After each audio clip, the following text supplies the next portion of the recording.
کوره سفال در حال پختن آجیل خوری ها و بشقابه ها.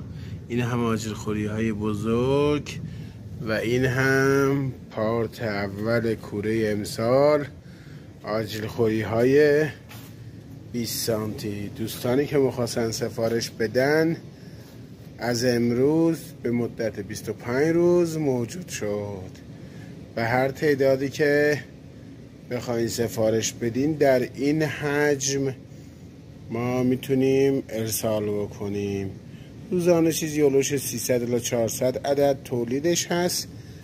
از امروز میشه ارسالش کرد و دوستانی که میخوان روش نقاشی و مینه‌کاری انجام بدن وقتش رسید. اینم کیفیت کار، صاف و صیقلی و آماده. مبارک کسایی باشه که سفارشش میدن.